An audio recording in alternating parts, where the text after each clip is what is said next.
Hey there, and welcome to the second ever episode of That News You Care About, the brand new video game news show from the kids over at That Nerdy Site. I am one of your hosts, Logan Wilkinson. Joining me this week is the one, the only Trevor Starkey. How you doing, Trevor? Doing all right. Hello, hello. And also our very first guest, the man, the myth, the legend, the beauty and the brains of one Irrational Passions, Jarrett Green. How are you doing, Jarrett? I'm like almost literally none of those things. You're also kind of leaving Irrational Passions for a little bit here, too, taking a break from there, yeah. I'm taking a break from everything, if we're being honest. Yeah. You ever just look at games and be like, no, I'm good. That's where I'm at. Nah, that was about 2005, I think, for me. I was just like, I just can't even do this whole year. I just can't even... Well, I think in reality, it's like I've really, now that I think about it, basically since you guys sort of started at IP, I had been going both at IP and freelancing like nonstop. Yeah. And you know what? That's a lot. Yeah. In addition to working another job, too, obviously. Yeah. Gotta avoid that burnout. Yeah. You know what? I think I'm in a position where instead of just burning out and hating everything, I can just hate a little bit but not be burned out. And then, like, hopefully then in a rest period, I'll come back and everything's cool again. Mm-hmm. And I'm in a pretty good position to do that since everyone's just sitting at home being, sad. So this is, like, really good for everyone. It's great for everybody. It's a great overlap. I was going to say, yeah. I mean, we could the three of us combined could have a hell of a conversation about burnout, I'm sure. Yeah. But we are not talking about burnout today. Instead, we're going to talk about the very first story is Gamescom announcing that they're going to have an all-digital event this summer in lieu of either canceling it or obviously holding the physical version that they have in prior years. I think there's a lot of kind of I want to talk about in this story, but I think the big one for me is just the gulf in how Gamescom and E3 have handled COVID and just everything, the kind of craziness of this year in general. And we can toss it to you first, Jarrett. But what do you think in what Gamescom's decision is, what an all-digital event will even look like for Gamescom? And then also, going forward, will more events follow kind of Gamescom's path, or will they follow more of just E3 and we're just going to cancel everything? Like, what does PAX West look like this year? Well, last I checked, they still want to have PAX West. Yeah, we'll see. Yeah, PAX West and RTX are both still scheduled Labor Day weekend. So, hopefully it doesn't look like normal, because that seems like a mistake. But I don't know that we have to look that far. Like, if they announced this 3 months ago, I think it'd be a really big question, like what something like this looks like. But turns out Geoff Keighley has been like kind of taking a step in that direction. Mm-hmm. And I can't imagine, and there's a bunch of other, groups of people doing game events this summer, it turns out. Everybody wanted to replace E3.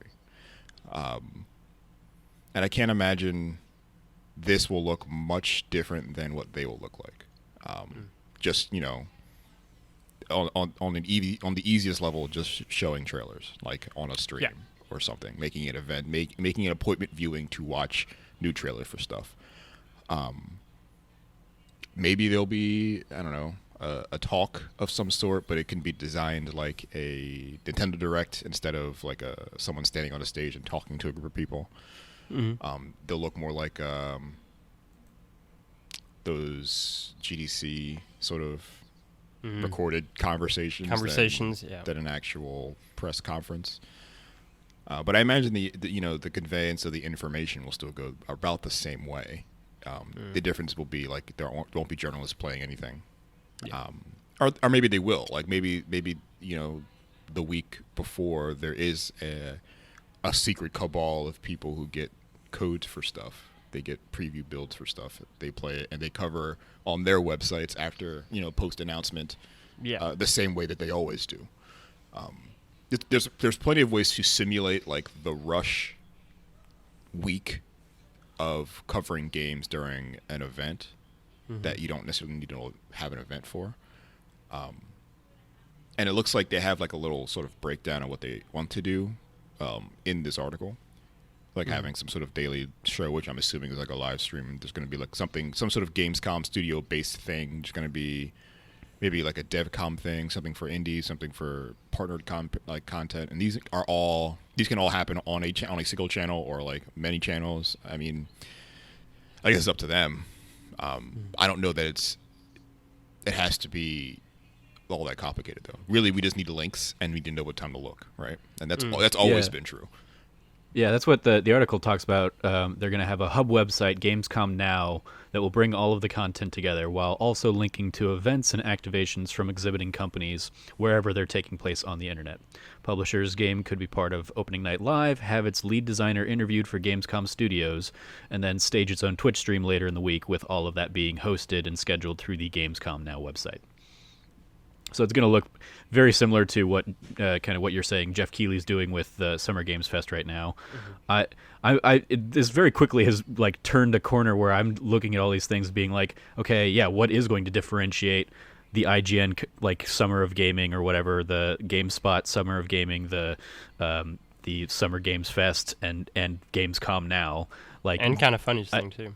Yeah, Kind of Funny's thing is included in like one of those, or they're partnered with somebody out there, I know. But yeah, like what is going to differentiate any of these, long form things from, like, because they all just sort of sound like, an IGN E3 show at this point, where it's going to be trailers and probably dev interviews or something like that, and it's just going to be like back to back appointment interview. Game demo, trailer, appointment, interview, whatever. And so, yeah, I'm trying to figure out like how they're not going to all just feel the same, and which I guess what's going to get revealed where. For events in general, right? Like, yeah, that's they kind of already do, in a way. I mean, there's different branding and there are things that you can come to expect from certain shows, but I don't know that they're ever like show specific. Like, I think people love E3. People love what Giant Bomb does during E3, like the little like late night chats. That becomes a character of E3 that you don't find in other events. But it's also not like the ESA did that. That's something the media has done. So how do you differentiate? Like, when there isn't actual physical location to go to, you don't see physical signs. How do these things look any different than any each other? And it's been a problem forever. I feel like it certainly doesn't help the problem. Yeah, because now the problem is now spread out over 3 months, and in Gamescom's particular case, it's going to be just those 4 days or whatever. But it's still like it will be on the back of the 3 months of Summer Games Fest that Keighley's doing, and so yeah, instead of like a laser focused event, it is just trying to figure out, okay, what is this? Because obviously the big selling point of Gamescom traditionally is it's a huge consumer show, so that like hundreds of thousands of people are descending on Cologne, Germany or whatever, to play those games and get hands-on time. And if it's not going to be that, if they're not going to, like, I think they might do kind of what Keighley did with like Game Awards, where they'll put out trailers or like demos of games that are being teased or something like that. But that's all contingent on the developers being able to put stuff like that out there. Yeah.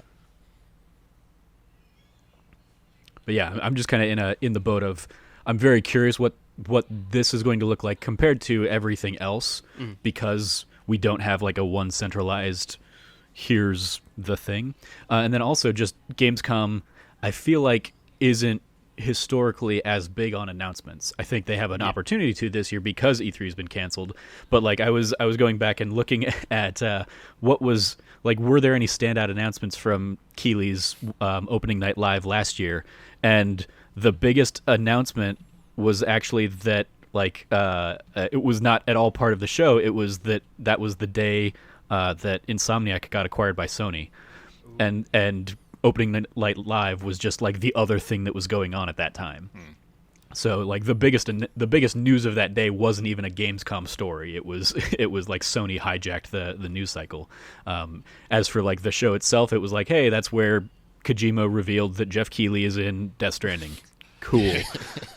But there just wasn't that like E3 pop that you get on kind of like new announcements or something like that from the Gamescom side of things.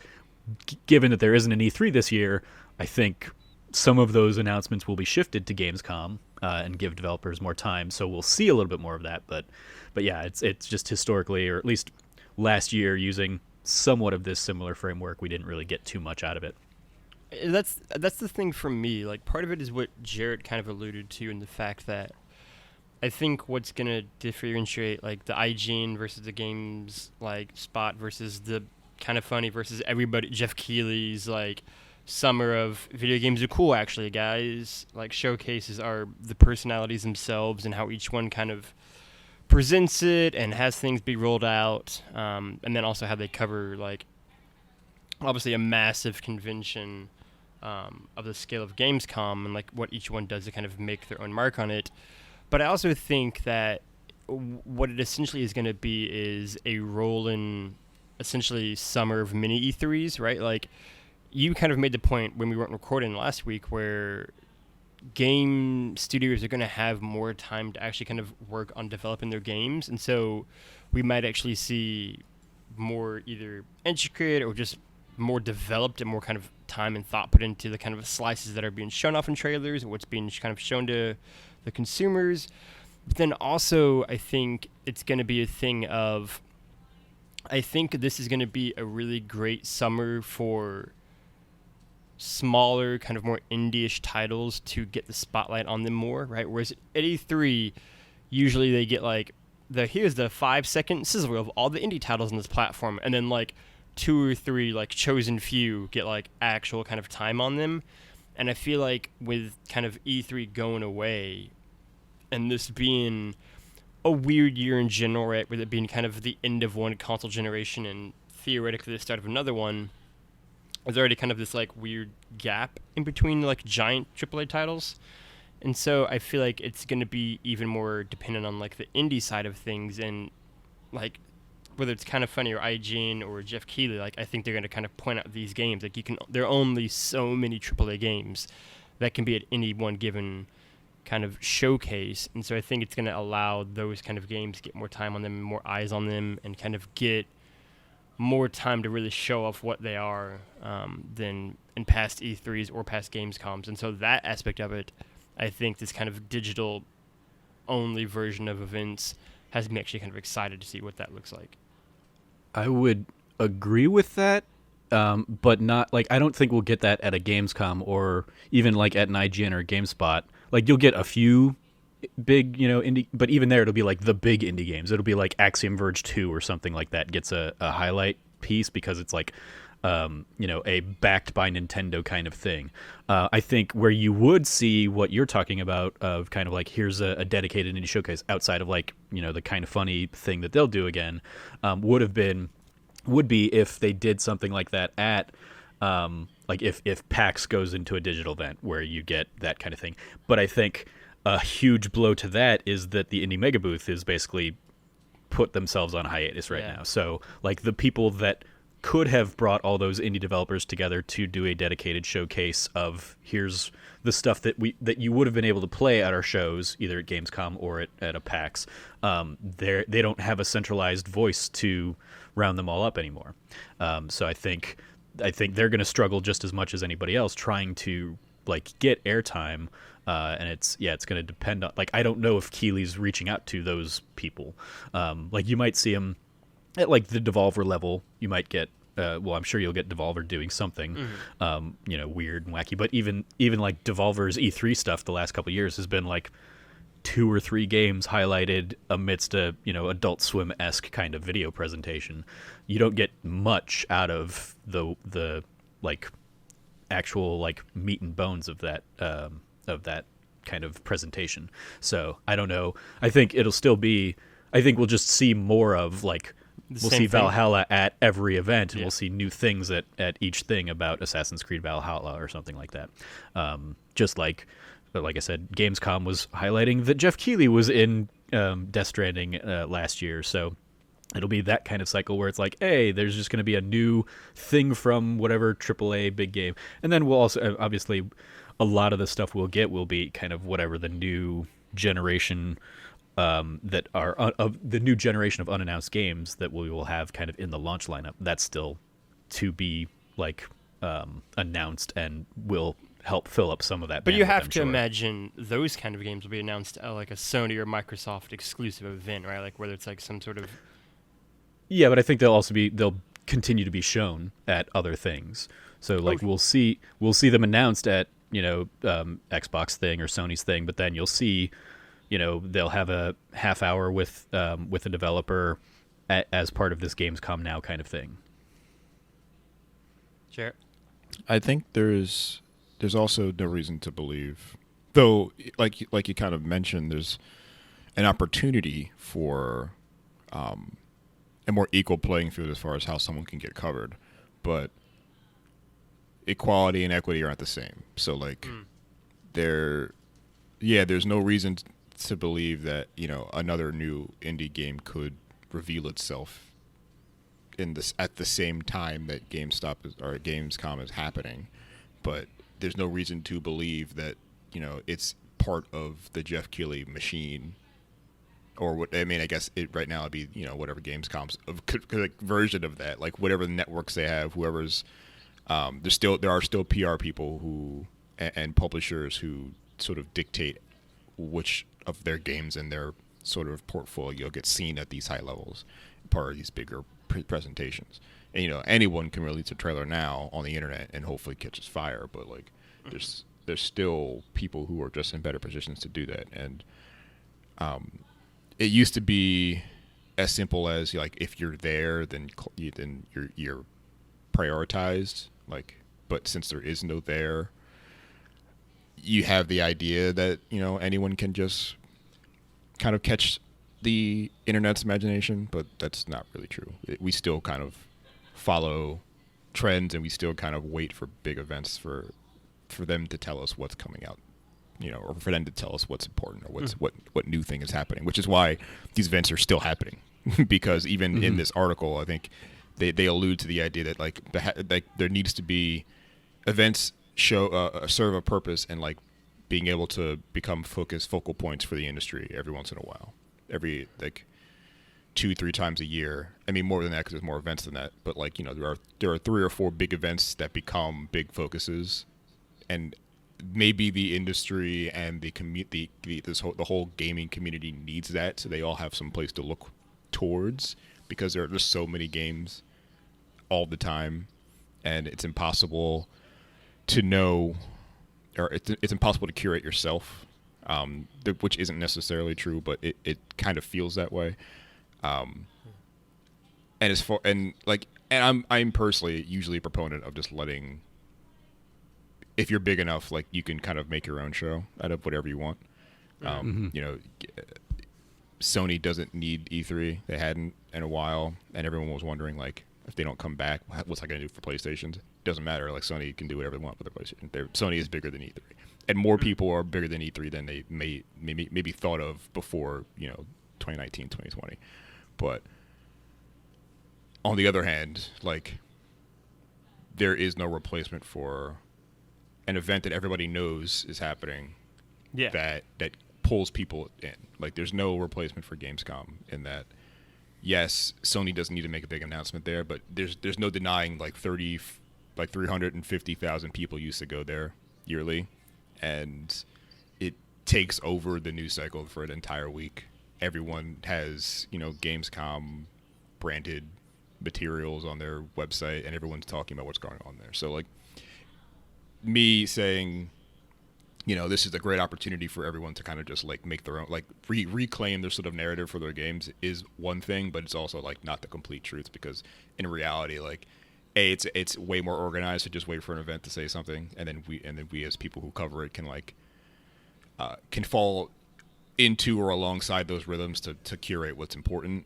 And sometimes it's just way simpler to let them tell us what's important than us like look around and try to find what's important. When it comes to game announcements and stuff, it's not like real like hard hitting journalism has to happen there. You just have to tell us, and like clearly PR companies are way more interesting to talk. And way more interested in telling us things when they can control the narrative around particular events.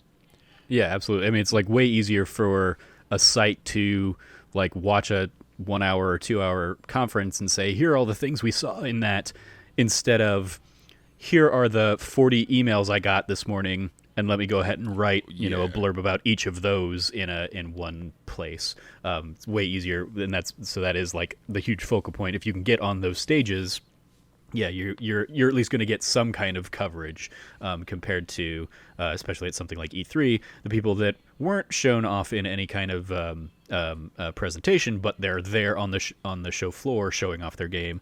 Like, you have to fight that much harder to get any kind of like coverage out of that, but you're gonna get some because people are there and they're looking for things to play, and they don't want to sit in a 3-hour line to play whatever Nintendo has on the floor. So they'll go and play whatever X seed is showing off.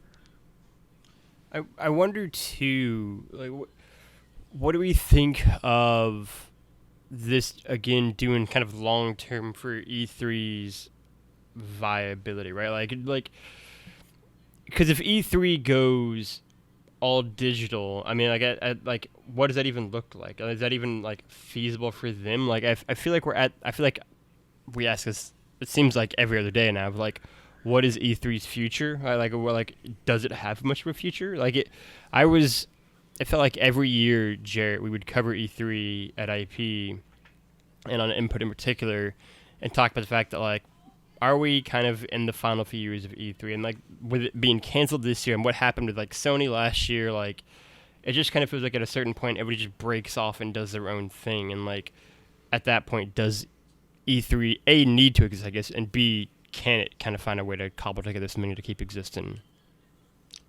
Yeah, and I mean, part of those conversations become not just a little hyperbolic, but also, like, it almost feels trendy to have the does E3 matter conversation, because it happens all the time now, I feel like. But I don't know. It's really up to E3 to decide if it matters or not, because the ball has been in their court forever. Like, I mean, yes and no, right? Like, if right, we don't I feel like if people just care, that's the thing, yeah.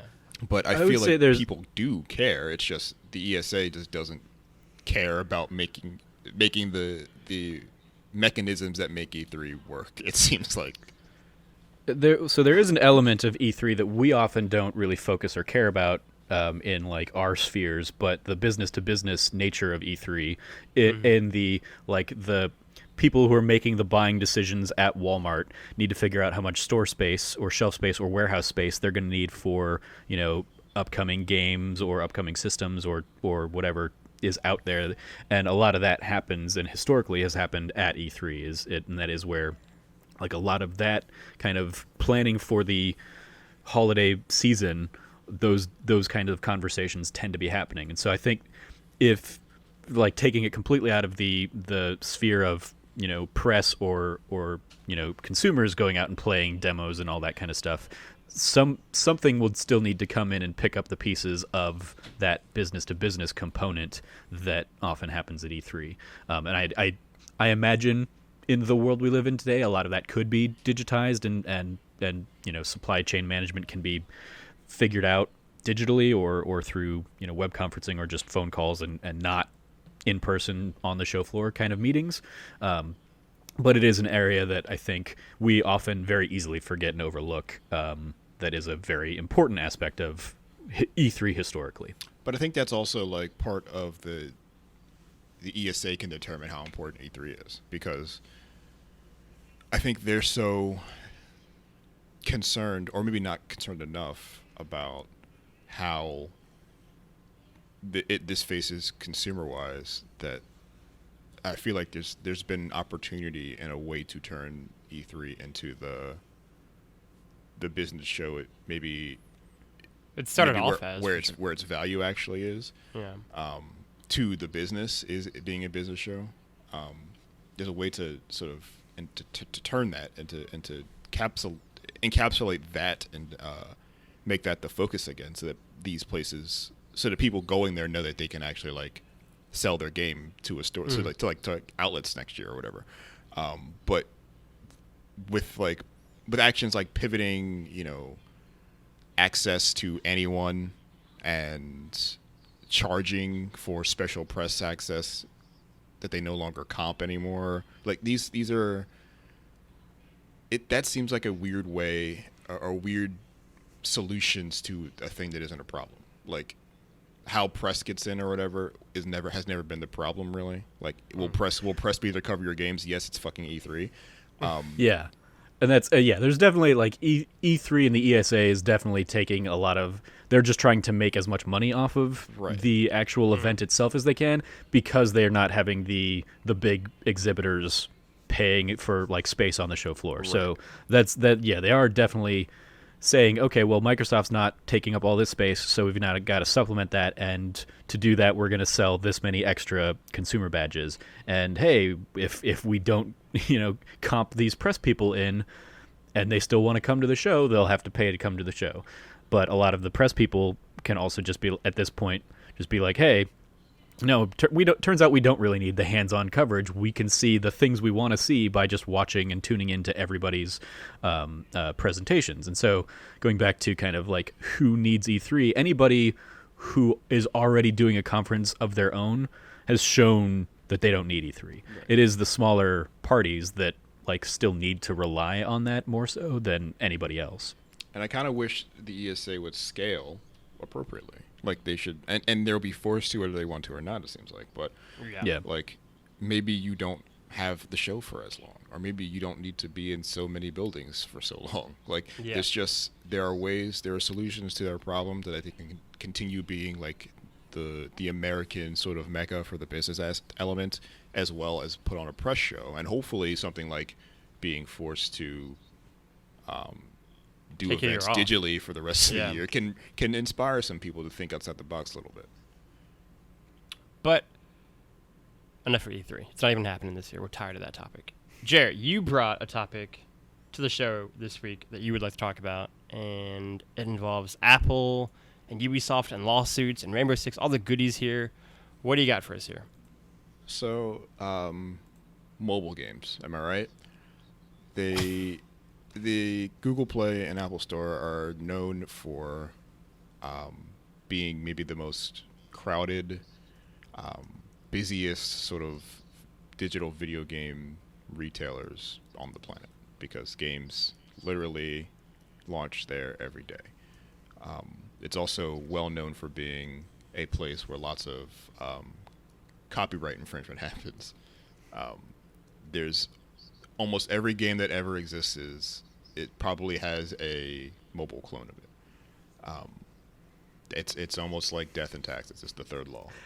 I remember before the indie game Donut County came out. Yeah, before Donut County even launched. Before that came out, there was a clone of Donut County on the App Store or something that the guy was having to try and like take down. And famously, Threes was a game that was cloned before it launched. I think 2048 was a clone. Someone got someone played like a demo of Threes and was like, I can make that faster, and then did. This isn't necessarily that kind of egregious copyright infringement, but Ubisoft believes that a company owned by Alibaba, which is so Alibaba is like the Amazon of Asia.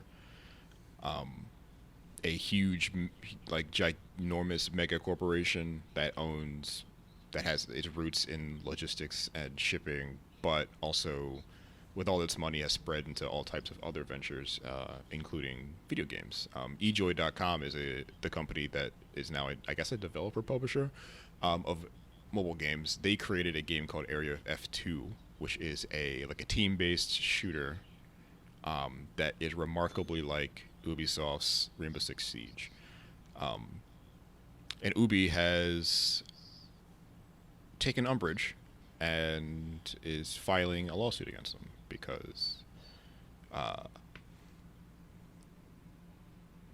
they have been led to believe that not only is it so close conceptually that it's violating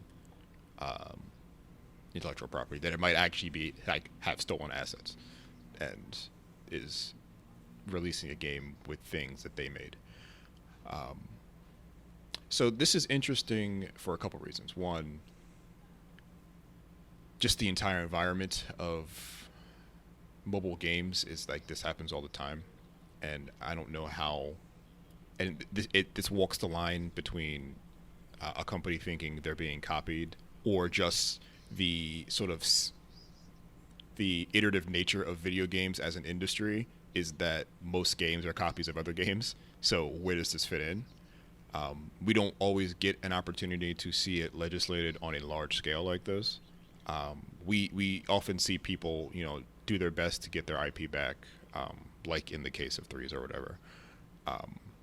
But rarely do we get to see big corporation with lots of money and sort of legal power enter the conversation. So, if a judge or something can't be persuaded to make a decision for an indie developer, and also like the nature and permanence in the internet means like things just never leave it. It's funny to see if those rules still apply when Ubisoft is here throwing money around. I haven't played Area F2. I did just download it to see if I still could. It looks kind of like a tactical shooter that involves breaching and shooting people with masks on.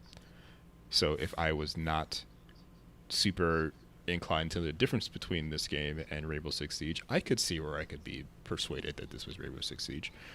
But also, whole franchises of video games have been made as copies of other video games. Like Modern Combat has like 6 or 7 sort of iterations in that series, and it's just Call of Duty.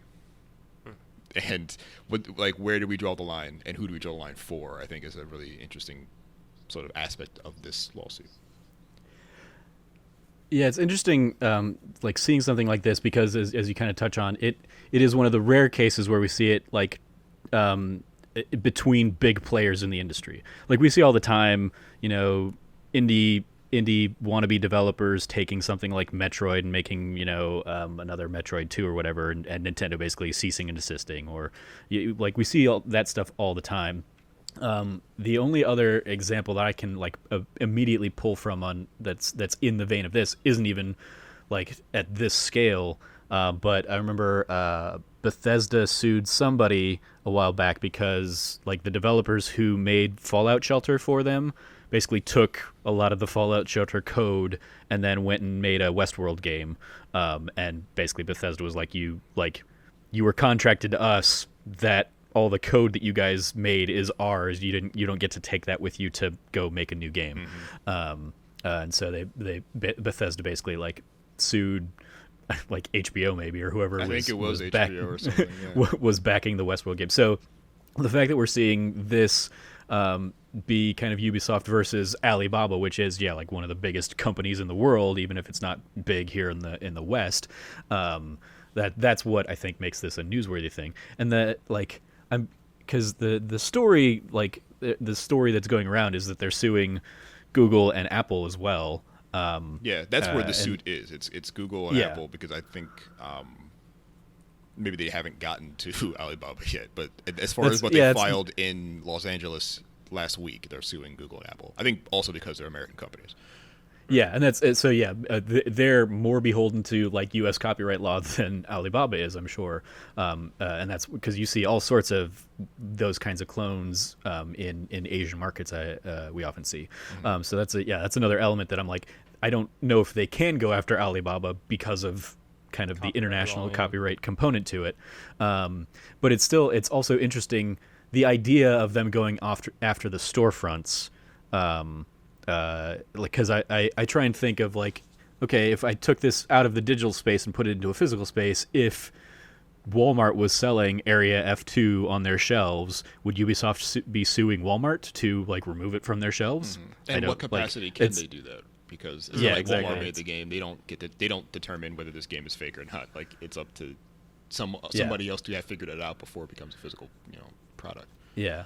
And I don't follow the Steam marketplace close enough, but I know Steam is rife with asset flips and all sorts of clones as well. Yeah, I just played Bright Memory yesterday, which is a game full of assets just being blatantly taken and used in different contexts. Yeah, so if if that's the case, would people be able to sue Steam in that regard, or do they basically like?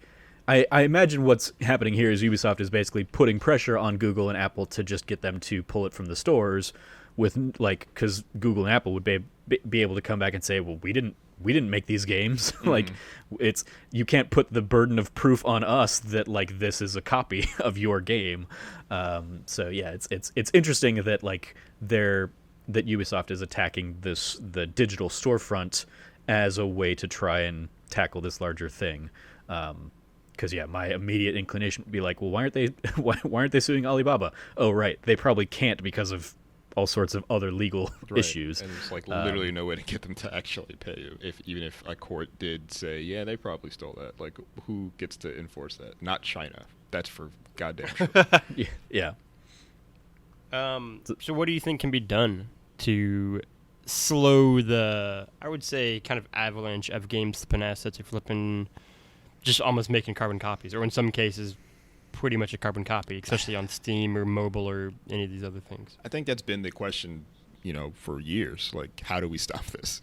I think the answer is you kind of can't stop it from happening. But what you can do after it happens is make sure that how you're covering it involves that conversation. I think there was a really good segment of Waypoint Radio last week about Bright Memory, where someone said, like, this game is getting lots of coverage and the media is failing by not also including in this coverage that many of the assets of this game are stolen. And not even that should be the focus. Like, this game is a game made of stolen assets. But the problem is people are saying that game was made by one person, and that's not true. This game was sort of... The game Bright Memory was made by one person, but all the assets were made by lots of different people from lots of different places, and they were just taken and used to make Bright Memory. And saying it was made by one person completely makes all that other effort disingenuous, completely disengaged with the idea that this is a thing that happens all the time. Like, people take assets, they don't buy them from the Unreal or Unity asset stores. Sometimes they just literally take them. And I don't know if the relationship between taking used art assets or whatever and using them without paying for them is a conversation. It's a different kind of conversation to have, because it's not always one that's, black and white. But what is seemingly black and white is you should at least credit them. Like, if you're using this thing, we all know it's a thing, you should credit at least so that you don't insult our intelligence. Like, there's a part in that game, literally, that is a sword stuck in fire that you go touch, and it says bonfire lit for no actual reason. But everybody knows what that is, and there's no mention of that in any of the credits. That's just silly. And, that's something I can identify because I know where it's from. But there's plenty of rigging and texture stuff and whole models that are also from other places that I probably wouldn't be able to point out. But someone can. And that's where it's the media's job to say, Bright Memory is just this and this. It does this and this well, makes this interesting, but there's this other side of the story. And now that it's being put on, it's being featured in Microsoft's presentation because it's being moved, is going to be a launch game for their console, and they're treating it like a big deal. It's really it does double damage to the people who did all these things, who had sort of making these claims on the internet already. And now they're still not being heard because this person's being rewarded for all of their work without ever being credited them for their work. So, is there any way to stop the actual creation of this stuff? No, but there is a way to manage it, and that's kind of up to us.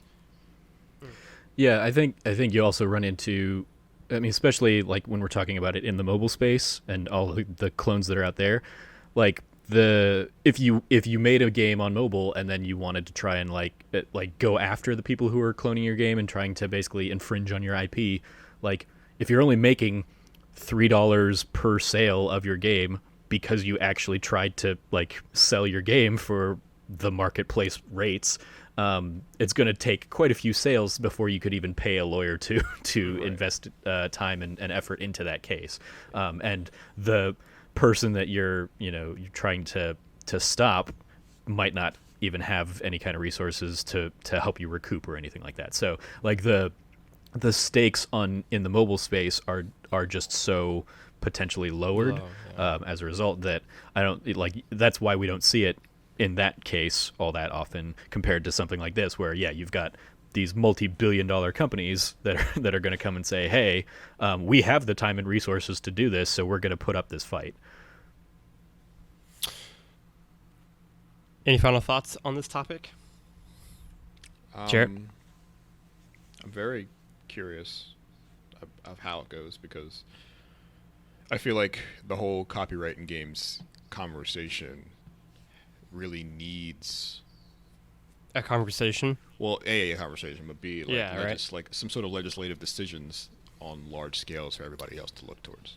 I would say I don't even think it's like games anymore. I think like the internet has basically made everybody think that like everything's free to anybody to use for anything. So and in a way, like art culture has always been this way too. Like there's a sort of ideas that people have always taken sort of old art and flipped it in some way and made it something else. And in a creative sense, that's okay. Or that's allowable, but once we layer on like this whole business aspect, and since games themselves are an art that is dominated by a business sort of core, it's not as simple anymore.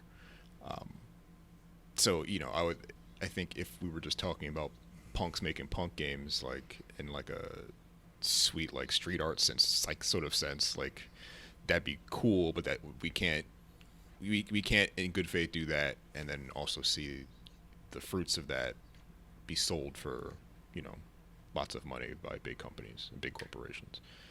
It's especially icky in this sense because I mean it's icky in one way because like it's a big corporation doing this, but it's also like it's two big corporations fighting each other over a game that is it is interesting but is not a concept that's unique at all. So it's kind of them just fighting each other for whatever reason for shoot man games. Which I mean, if that's what it takes to get like a decision on something like this, then sure. But what I wonder too, though, is, I mean, do you think there is any sort of actual, at the very least, like near-term hope for any sort of kind of legislative act regarding both games, but like you kind of said, just internet copyright issues in general, right? Like I can't imagine, certainly not with the Congress that we have now, like any sort of real legislative movement occurring in the foreseeable future. I don't think it's an American priority. I think America has always been a country that speaks in two tongues when it comes to these things. Like we praise like the small time middle mom and class pop creative that can innovate in uncertain and sort of definitely more risky sort of environments, and that can lead them to prosperity. But in reality, we only ever protect the big companies that have domination over particular IPs and the way they communicate. So you want to think that there's something that we could do legislatively about it. And I think it's more complicated than I'm making it seem, obviously. But I just don't think it's ever been the actual interests of our like legislative system to protect these middle makers. Yeah, I would say expect legislation to ramp up around 2023 because that's when the copyright on Mickey Mouse will expire, and so Disney will absolutely, because they've already, like, Disney has notoriously over the years has helped pioneer and extend copyright law to keep things out of public domain, to keep like their own characters out of the public domain and stuff. So like that's when Mickey Mouse is set to expire is 2023 at this point. So Disney will probably have their lawyers ramping up here in the next couple of years to lean on a whole bunch of senators and Congress people to once again like extend copyright laws. And again, it helps the people who have the resources to really like be litigious about that kind of stuff. But Joe Schmo who's making an Apple iPhone game isn't going to have those resources to tackle the same kind of fervor. But yeah, that is what I would expect to see is given Disney's history of really trying to drive that kind of stuff, even to as came up with when all the Spider-Man stuff was coming up, the movie issues, like it was coming up that, hey, if Disney hadn't helped drive a lot of those copyright laws in place, Spider-Man would have been a public domain character, and they could have put him into their movies without having to make a deal with Sony. So it kind of bit them in the ass in the end, but or at least for that one. But yeah, that's I think big corporations like that who really want to protect their IP, they're going to be the ones that drive these decisions, and that's going to help them, but not everybody else. It's funny on the Spider-Man thing, like Disney, instead of kind of just being successfully blocked out of being able to take Spider-Man quote unquote back, they then just allowed, they like not maybe directly created, but definitely oversaw the online bullying campaign from the people to completely bully Sony into giving up Spider-Man anyway. Oh yeah, no, they're ruthless, and like they do that.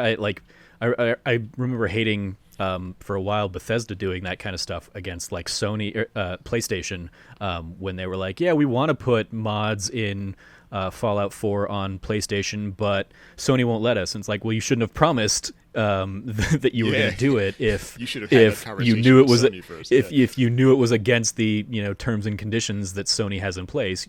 But they painted Sony to be the bad guy, and just like they painted game reviewers and game critics as like the bad guy when they stopped doing like pre-release review copies. They were like, we don't think it's fair that they're getting to play the game in front of you guys, so we're not going to send out like review codes anymore. Like everybody's going to get to play the game on the same day. And really the business model is, hey, sending out pre-release codes only gives us a chance to cancel pre-order, only gives consumers a chance to cancel pre-orders. So but if they can spin it as if like it's a consumer friendly move that they're making, like they do it. And so yeah, like I remember I think I wrote a couple things about Bethesda on Trevor Trove in that regard, kind of being like, I wish more people were talking about this kind of stuff.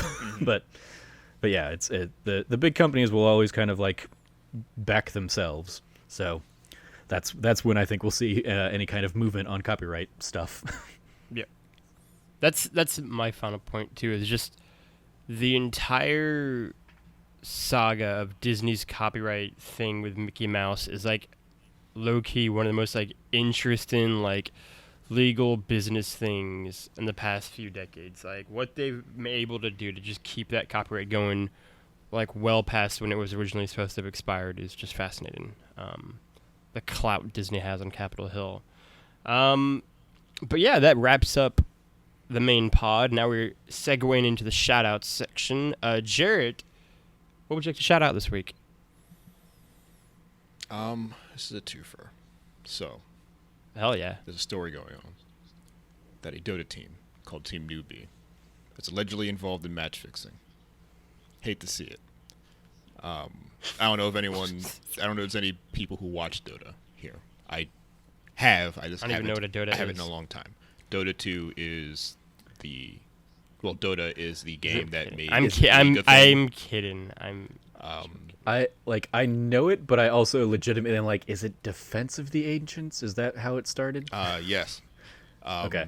And Dota 2, competitive Dota is largely, or for a long time, and I think still is, like one of the highest paying sort of championship sequences in video games. Like the International is notoriously known for having lots and lots of money on the table. Big prize pool. I feel like it's them and League are basically they seem to always be going back and forth. I think for Dota the money is usually higher as far as who wins, but for League it's like all the other benefits of being like a sports team is there. Like if you win worlds and leagues, your team is like you get the benefits of being a world champion team like any other sport. Like you become super marketable as far as sponsorships are concerned. All the players on the team get bonuses. Like you all become superstars. Where in Dota, like if you win the championship, your team just probably made $50 million. which is pretty sweet. But in China, Newbie is apparently allegedly being involved in like a match fixing scheme that I guess involves parts of the team betting on particular outcomes and then them trying to make it happen internally. The details themselves are scarce in this particular story I'm getting. They link off to several other sites that are kind of compiling the whole story because it's kind of a story that's still being put together. And Newbie is they deny the allegations and they intend to appeal the Chinese Dota organization that has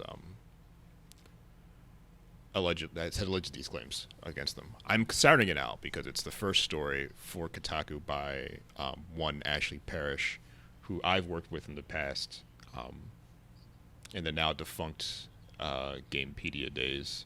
So as an ex sort of co-worker and friend of hers, I thought this was a really cool opportunity to see her finally move up.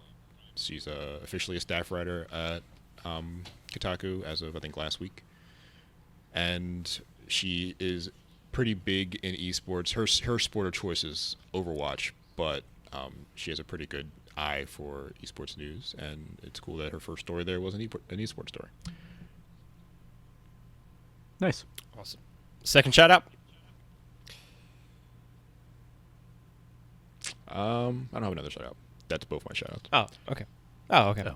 I mean, unless you want to shout out this shout-out. other stupid Kotaku story I read that I thought was hilarious about Club Penguin and the alleged sex dungeon. That was the fake Club Penguin after Club Penguin was actually officially folded in 2017. People made a private Club Penguin version called Club Penguin Online, and apparently the only things that happened there was sexual harassment and sexual orgies and just racism. So it turned into like 8chan, and that's just the juxtaposition of Club Penguin and just all the terrible things that happened in it is just kind of a funny thing to think about. So mine is gonna be a really hard pivot. My shout out based off that, how we're ending that Club Penguin story. But Polygon has a pretty long form feature about Scooby-Doo, and in particular how the live action Scooby-Doo movies transcend the entire Scooby franchise. And as somebody who hasn't seen the live action Scooby-Doo movies in at least I would say 10 years probably, it's actually a really interesting read of what makes them kind of so unique and different and weird within an already, I would argue, fairly kind of weird series. And it's a ton of fun, a nice little nostalgic walk down memory lane. And yeah, Scooby-Doo's great. Been on a big Scooby-Doo kick, because the one Jazz Foster out here talking about Scooby-Doo a lot and that nerdy. But I wish you go read that as well. Is this the article, The Live Action Scooby-Doo Movies Transcend the Scooby Franchise? Yeah, on Polygon. Okay. So I was just double checking, because I'm going to be putting these links in the show notes. So Yes, yeah. I'll drop it in the thing as well, yeah. Cool.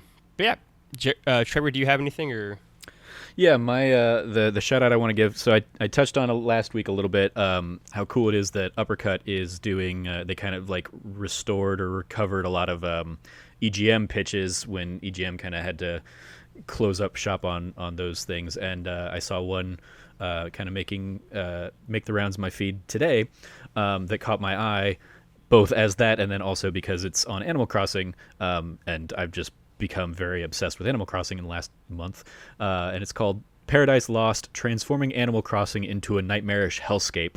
It's basically a pitch from Reed McCarter, just kind of where he's effectively just role playing in Animal Crossing as a Spawn of Satan type character. He's just it, and it reminded me back when I would do when I played Stardew Valley. I kind of treated it as a creative writing exercise where I just kind of treated it as a journal, and I was basically saying here's what I did on the farm today, or here's who I talked to in town. I kind of made my own narrative outside of the scope of the game. He seems to have done a similar thing here in Animal Crossing, but whereas I was trying to be very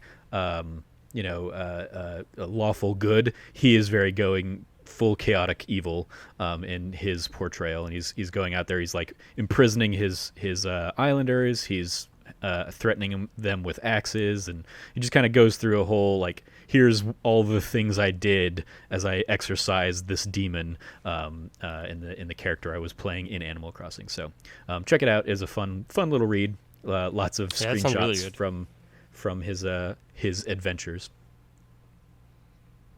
And yeah, it's also just another one of it's the first one that I had seen of the Uppercut stories in their recovered features collection. Yes, shout out to Uppercut again, just in general for everything involved in that project. That's it. We made it to the end of the episode. Thank you so much for listening. You can go listen to the podcast on all different kinds of podcast services around the globe. Not Spotify, as we learned last week. Apparently, no, we're on Spotify now. We are on Spotify.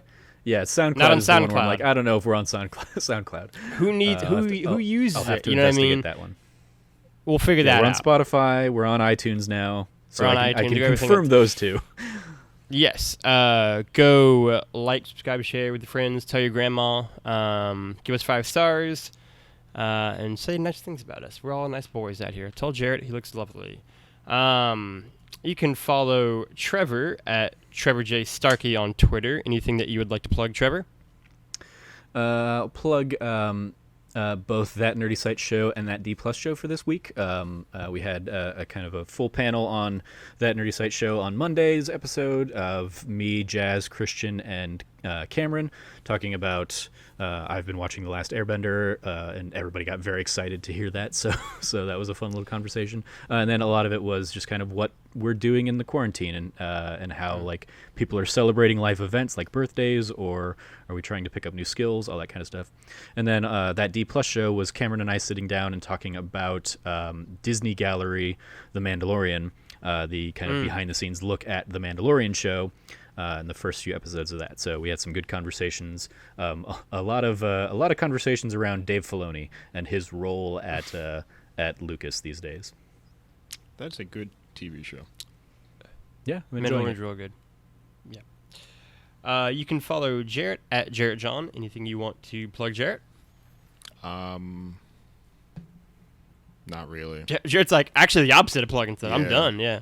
Like, follow my tweets. Definitely gonna be shit posting, but I got nothing to plug for first time. Jarrett's got real good tweets. All them wrestling tweets. Oh yeah, plenty of those. I got plenty of time for that now. You can follow myself at Lefty Logie on Twitter. Go check out the first episode of this podcast and the second episode, and let us know your thoughts, opinions, any topics you would like us to talk about. Honestly, I love the idea.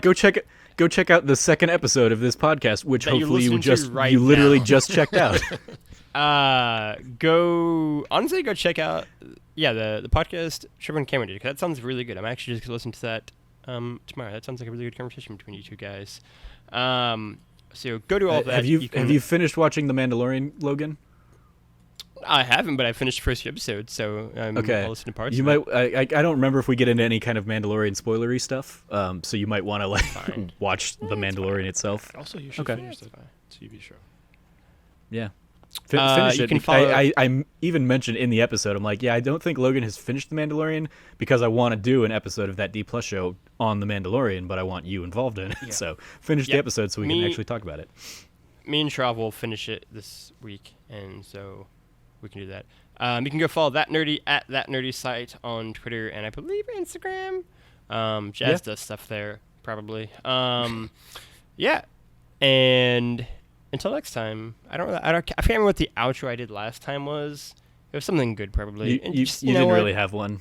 Yeah. I didn't have one, apparently, is what Trevor says. So also, I'm gonna throw in there real quick before your outro. Oh. Remember, you can support us on Patreon at patreon.com/thatnerdysite. That's the thing. That's the one. Maybe Yeah. plug that one. Yeah, go to patreon.com. Help pay the bills. Site. Thank you to all of the wonderful patrons we already have out there. Like Trevor said, you keep all the lights on. Your support has led to this show happening, along with That D Plus and so many other great shows. We are so appreciative of all of you, and we love y'all a whole bunch. Until next time, I don't know. Play your games.